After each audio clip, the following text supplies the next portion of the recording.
Bon, alors, bonjour à tous. Donc, pour commencer l'après-midi, vous n'êtes pas trop endormis là, c'est l'heure de la sieste. Alors on va parler de BIAT version 3 qui arrive bientôt. Je vous dirai à la fin à quelle date elle arrive exactement. Donc déjà, moi, Christophe Couvout, c'est pas évident quand on le voit, stuff sur GitHub. Donc je suis le CTO d'Incentive, qui est un petit éditeur de logiciels qui est dans le 14e, core développeur de Symfony 2. Donc comme Fabien a annoncé la core team ce matin, vous n'avez pas encore vu la pull request sur la doc qui va donner les noms, mais j'en fais partie. Et Serial Reviewer, donc si vous avez déjà contribué à Symfony, vous avez probablement eu un commentaire de moi sur vos pull requests. Sur d'autres librairies, ça marche aussi. Donc déjà, avant de commencer sur les nouveautés de la version 3, qui connaît BIAT? Qui utilise BIAT? Un petit peu moins. Donc là, il y a notre travail qui a commencé en novembre, je dirais, ou en décembre, sur la version 3 de la librairie qui arrive. Donc, comme c'est une version 3, ce n'est pas backward compatible avec la version 2. Bon, pour les utilisateurs de la librairie, la mise à jour devrait être assez facile. J'ai fait les migrations sur les extensions de BIAT elles-mêmes qui l'utilisaient. La migration ça va. Pour ceux où c'est plus embêtant, c'est pour les auteurs d'extensions, où forcément, en interne, ça change beaucoup. Donc la première grosse fonctionnalité qui arrive en 2.3, c'est l'organisation en suites, qui va permettre de résoudre un certain nombre de problèmes de la version 2. Alors on va comparer les architectures de la V2 et de la V3. Donc dans la V2, on a un profil de configuration. Donc pour ceux qui utilisent Symfony, c'est votre environnement Symfony. Ça définit quelle configuration on doit charger. Un ensemble de fonctionnalités, donc c'est vos fichiers .feature qui contiennent vos scénarios, et une classe de contexte. Et pour résoudre le fait qu'on peut avoir une seule classe de contexte, il y a un concept de sous-contexte qui a été inventé pour pouvoir en utiliser plusieurs. Dans la V3, bon, on a toujours le profil de configuration qui définit ce qu'on doit charger, mais ensuite, on a une collection de suites. Chaque suite va être un ensemble de fonctionnalités, une collection de classes de contexte, donc les sous-contextes disparaissent, puisque maintenant on peut en avoir plusieurs des contextes, et un certain nombre de paramètres de la suite. Ce changement-là permet de résoudre plein de choses. Vous voulez séparer vos features, vous en avez certaines qui utilisent un contexte, d'autres qui en utilisent d'autres. Maintenant, vous pouvez les séparer proprement entre deux suites différentes. Vous pouvez lancer les mêmes fonctionnalités avec plusieurs contextes. Par exemple, vous avez un scénario qui décrit votre process, je ne sais pas, moi, vous achetez les chaussures, vous avez un process pour acheter des chaussures. Sauf que votre fonctionnalité doit être disponible à la fois sur votre application web et sur votre application mobile. L'implémentation des steps pour faire l'action ne va pas être la même, mais le scénario va être le même. Maintenant, c'est possible. On reprend la même fonctionnalité, on met un contexte différent. Et puis, grâce aux extensions qui peuvent utiliser les paramètres, il y a une chose qui va être possible. Alors, ça ne l'est pas encore, ce sera disponible, je ne sais pas, après le Hack Day peut-être, ou peut-être même ce soir. Dans les slides, j'ai déjà la conf. C'est lancer les mêmes scénarios avec le même contexte sur des navigateurs différents. Ça a été très très demandé sur 2.0, sur la version 2, c'était pas possible. Donc par exemple, voilà à quoi va ressembler la définition de suite. Donc là, par exemple, j'ai des classes de contexte différentes et des chemins, des dossiers différents. On va se lancer des features différentes. Ici, alors là, on voit en plus un filtre supplémentaire. Donc on peut filtrer. Les deux cas utilisent le dossier par défaut, donc elles vont tourner dans le même dossier. Par contre, elles vont filtrer les features de façon différente. On peut les filtrer par tag, ce qui était déjà disponible dans 2.0. On peut maintenant les filtrer par rôle aussi. Donc le rôle, vous l'avez dans l'exemple à côté. Alors effectivement, c'est pas trop la saison pour cet exemple-là, mais je trouvais qu'il était rigolo quand je cherchais quelque chose qui marchait avec Little Kid. Donc on filtre ici et on va voir des contextes différents. Et ça, alors je mets bientôt disponible, c'est ce que je vous disais juste avant. Il faut un changement dans Mink Extension, mais on va pouvoir définir le même contexte, les mêmes scénarios, mais une session Mink par défaut différente. Et là, quand on lance ça, on peut lancer les tests dans Firefox, on peut lancer les tests dans IE, Et on va pouvoir lancer les deux en lançant les deux suites d'un coup. On peut, si vous voulez paralyser les choses, vous pouvez lancer deux process, un qui lance la première suite, un qui lance la deuxième, donc ça aide aussi pour la paralysation des tests. Ça marchera dès que Minx Extension ajoutera le paramètre Minx Session au-dessus, au niveau de la suite. Donc, très très bientôt. On peut inventer beaucoup d'autres cas sur les façons d'organiser ces suites pour couvrir d'autres cas d'usage. Donc ça, c'est très très très puissant. Ça règle le cas des contextes qui deviennent trop gros, puisqu'on peut le séparer. Ça règle le cas de la paralysation, puisqu'on peut diviser en plusieurs suites. Et ça règle le cas d'avoir des implémentations différentes en fonction du rôle de l'utilisateur. Le deuxième point qui change, c'est la recherche des définitions de step. Dans 2.0, enfin dans toutes les versions 2 d'ailleurs, et même dans la version 1, ça se fait avec des expressions régulières. Ça, c'est une step qui est facile à implémenter normalement. Mais déjà là, quand on voit ça, en général, qui trouve que les regex sont faciles? C'est bien ce qui me semblait. Il y a une nouvelle syntaxe qui arrive dans la version 3 qui nous vient d'une extension Gherkin pour RSpec, qui est la syntaxe turnip. Donc, c'est une extension Gherkin pour RSpec, donc ils essayent d'écrire des steps Gherkin exactement comme nous, mais ils ont trouvé une syntaxe différente. Voilà à quoi ça ressemble pour implémenter la même step. C'est beaucoup plus facile à lire, et en plus, c'est plus puissant. Parce qu'on matche toujours avec des guillemets doubles, ça va matcher aussi si on met des guillemets simples, ça va même matcher sans guillemets, tant qu'on n'a pas d'espace dans ce qu'on veut matcher. Et on peut mettre des pluriels ou des alternatives.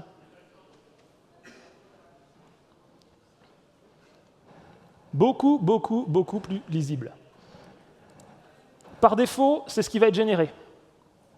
Si vous voulez continuer à utiliser des expressions régulières, vous pouvez. Vous pouvez même lui dire de vous générer des expressions régulières par défaut si vous voulez. Par exemple, le fait que les expressions régulières soient supportées, ça veut dire que vous n'avez pas besoin de migrer toutes vos steps que vous avez dans 2.1.4 ou 2.5 en turnip.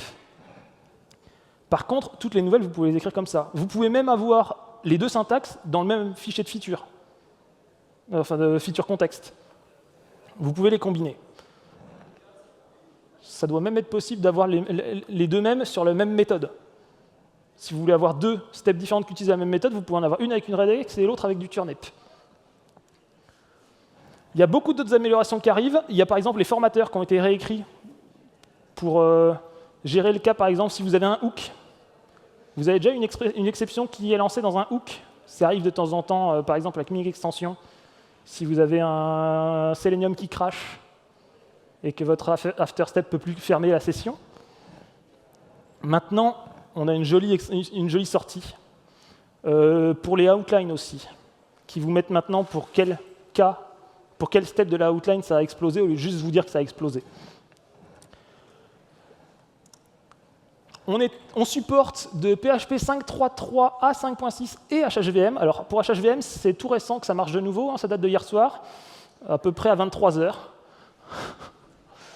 Avant ça, on avait un bug dans HHVM. Mais maintenant, c'est supporté. Et sur les versions de Symfony, donc pour l'instant, à partir de Symfony 2.1 jusqu'à 2.4, probablement même 2.5, puisque c'est compatible. Le support de 2.1 et de 2.2 va probablement disparaître très bientôt, parce qu'on a une feature qui nous oblige à le dropper. Et comme c'est plus maintenu 2.1, on se dit que ce n'est pas un problème de le supprimer comme ça. Donc si vous voulez qu'on cherche un moyen de conserver le support de 2.1 et de 2.2, dites-le nous très vite, avant qu'on merge la pull request qui le supprime. C'est encore possible pour à peu près quelques jours. Donc la release, je vous le disais, arrive très bientôt. Ce qui a déjà été fait, le code, il est là. On est en RC3. On ne fait plus de gros changements. Maintenant, il nous reste quelques clean-up à faire. La nouvelle version du site n'est pas encore là. Donc pour l'instant, si vous essayez de migrer, vous n'avez pas encore la nouvelle doc. Mais elle arrive. Constantin est en train de travailler dessus. Donc avec ça, la nouvelle version et la nouvelle doc vont arriver. Pour ce qui est des extensions, l'extension Symfony 2 est à jour. Elle a les mêmes fonctionnalités qu'avant.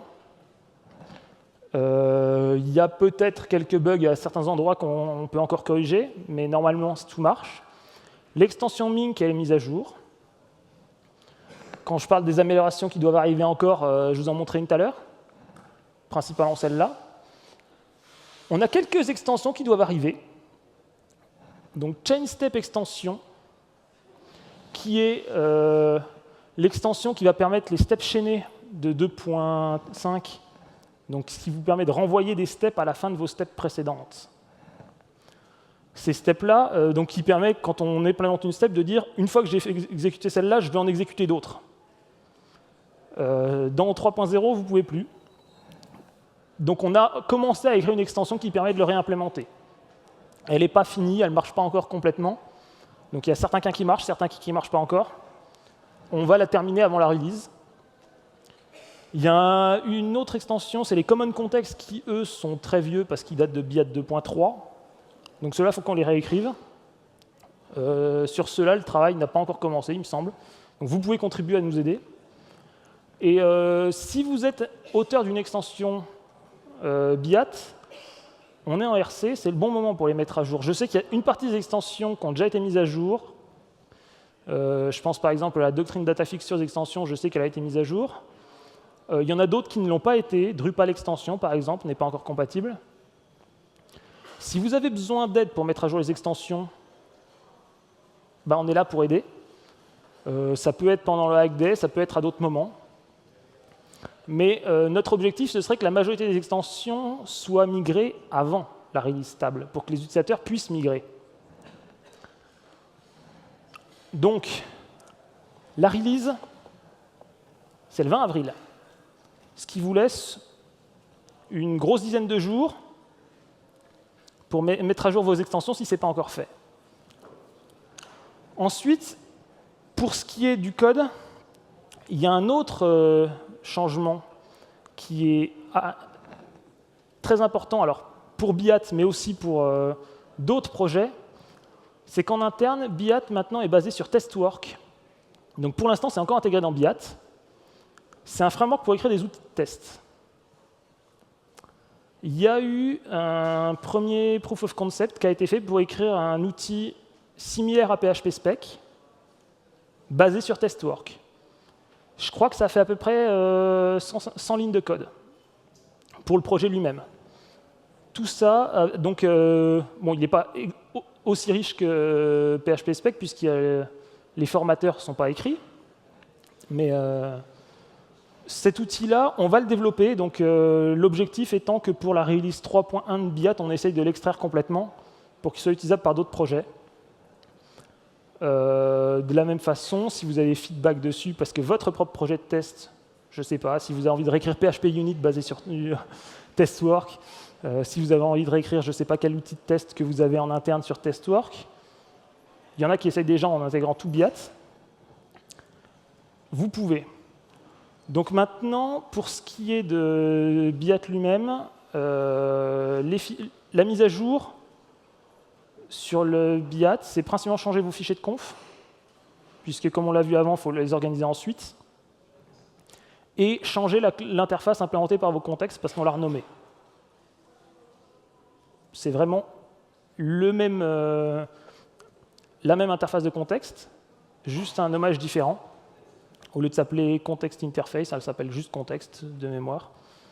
Je ne me souviens plus de l'ancien nom, ça doit être ça.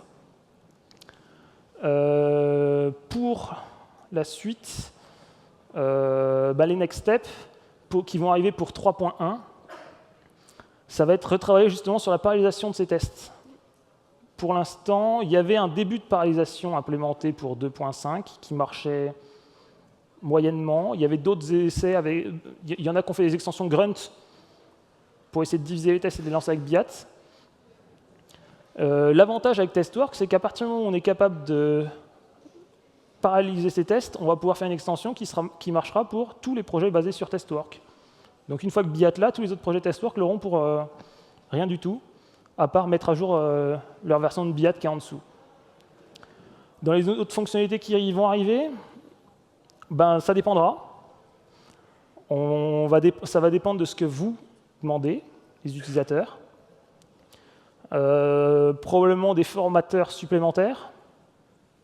Je sais que par exemple, on aimerait bien avoir une sortie compatible avec le formateur JSON de Concomber, ce qui permettrait d'avoir une meilleure intégration de Jenkins. Donc ça, c'est aussi en projet. Il y a peu de chances que ce soit dans 3.0 d'ici le 20 avril. Par contre, ça fera partie de la release 3.1 un peu plus tard. Qu'est-ce qu'on avait d'autre comme fonctionnalité? J'en avais une autre en tête. Ah oui, il y a le formateur HTML aussi qui n'a pas encore été réécrit. Donc celui-là, on aimerait l'avoir pour 3.0 si c'est possible, mais on n'est pas sûr. Et puis ensuite, pour la suite des releases, l'objectif est de rester dans une version 3 pendant plus longtemps que ce qu'on a fait pour la version 2. Là maintenant, on est satisfait de l'architecture. Donc Fabien nous a fait une super keynote sur les versionning ce matin. On sait que passer de 2 à 3, ça fait peur à des gens. Passer de 3 à 4, ça ferait peur aux gens aussi. Donc là, on aimerait rester sur des 3.x aussi longtemps que possible. Normalement, ça devrait être possible d'implémenter plein de nouvelles features qui sont demandées, rien qu'avec des extensions déjà, ou avec quelques changements dans le cœur, parce que les extensions peuvent changer à peu près tout, je pense. C'est d'ailleurs comme ça qu'on peut faire les steps chaînés dans une extension et les faire dans le cœur. Et donc, pour les contributions, il y a un point sur lequel on a besoin de contributions pour 3.0 encore, c'est la mise à jour des traductions de BIAT, parce qu'on fait ce qu'on peut, mais on ne parle pas toutes les langues. On avait une trentaine de traductions sur la version 2.5, qui du coup nous font une trentaine de traductions incomplètes pour la version 3.0 pour l'instant, puisqu'on a ajouté quelques nouveaux messages. Donc, normalement, le russe est complet, le français est complet, l'anglais est complet. Les autres, la majorité sont incomplets. Donc si vous parlez d'autres langues, ici on est en France, forcément, il y en a plein qui voudraient contribuer du français, c'est déjà fait. Pour la suite, pour ce qui est des questions, je suis un peu court, très court même. Est-ce que vous avez des questions? Est-ce que vous avez des questions sur, je ne sais pas, la façon de migrer? Quelles sont les autres nouvelles choses que je n'ai pas encore représentées? Oui. Oui, bonjour. Au niveau des common context, le Web API Context est actuellement basé sur Buzz. Est-ce que le fait de le porter sur Ming serait envisageable? Le porter sur Ming, ce n'est pas forcément quelque chose qu'on veut, puisque Ming n'est pas adapté pour... Ming est fait pour émuler un browser. Et un browser, ce n'est pas un bon client d'API.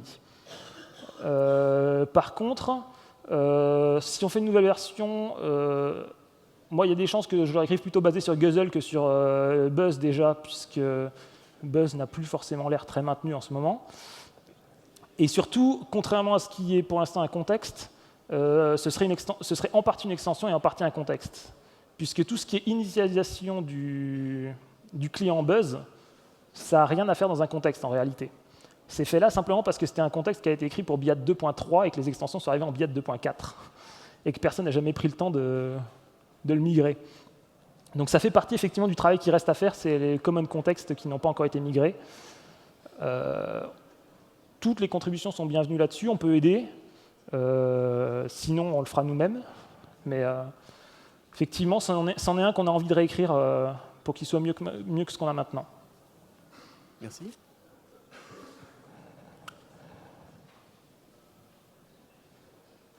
Il y en a une tout au fond.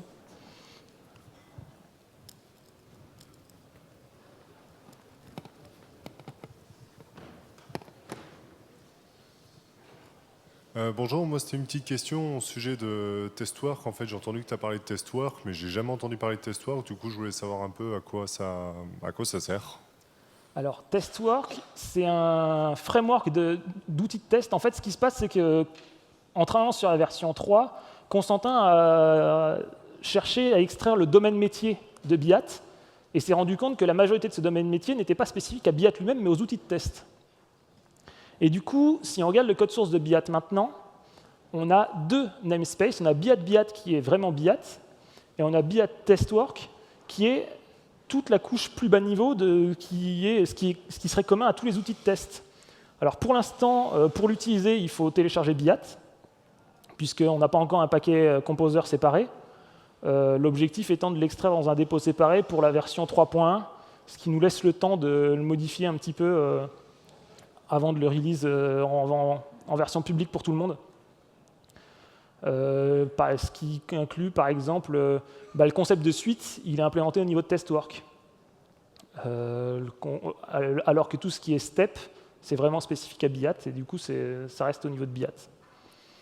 Je pourrais vous donner un lien, c'est Florian Enclin qui a commencé un projet basé sur testwork pour faire du test fonctionnel justement. Donc en s'inspirant un petit peu de ce que fait... en les écrivant du coup avec du code PHP et plus avec des scénarios Gherkin. C'est juste un proof of concept pour l'instant, il n'est pas allé très loin, mais ça marche.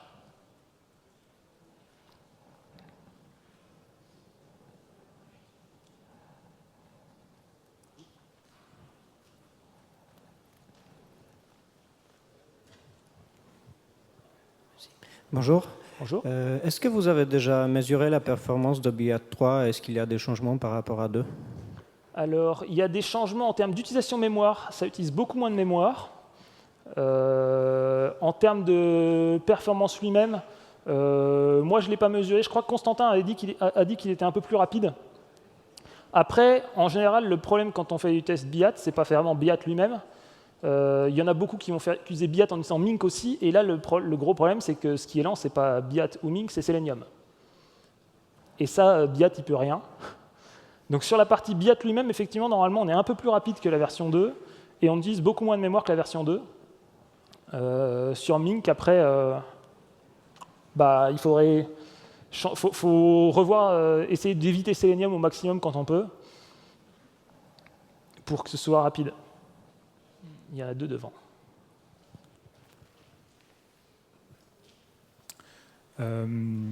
Pour ce qui est de la parallélisation, tu pourrais nous en dire un peu plus sur comment c'est intégré dans la version 3?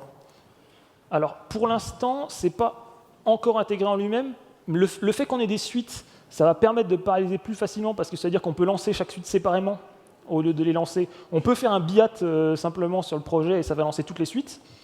On peut lancer chaque suite séparément, ce qui permet de les lancer en parallèle.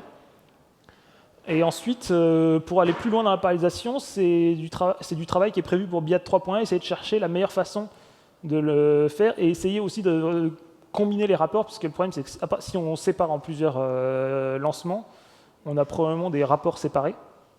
Quand on fait un rapport HTML, c'est pas simple. Donc ça, c'est le travail qui est prévu pour BIAT 3.1, d'améliorer la parallélisation.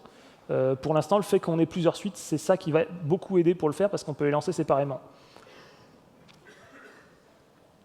Je crois qu'il y a une personne qui avait commencé à écrire un petit script justement qui wrappait BIAT pour lancer en une commande les différentes suites en parallèle. Mais je ne garantis pas ça. J'ai vu quelque chose passer là-dessus, mais je ne l'ai pas testé. Bonjour. Bonjour. BIAT a été créé pour tester la valeur business des applications. Est-ce que tu penses que cela a été bien compris par la communauté, et est-ce qu'il n'y aurait pas un effort pédagogique à faire sur ce sujet? Il y a probablement un effort pédagogique, si, parce qu'il y a beaucoup de gens qui l'utilisent comme un outil de test fonctionnel. Et pour être honnête, je l'ai aussi utilisé comme ça. J'ai d'ailleurs encore des projets où c'est encore utilisé comme ça parce que les scénarios n'ont pas été réécrits. Il y a un gros effort. Je pense que Constantin va essayer de travailler là-dessus parce qu'il est en train de réécrire la doc. Mais je n'ai pas encore vu ce qu'il avait refait sur le travail sur la doc.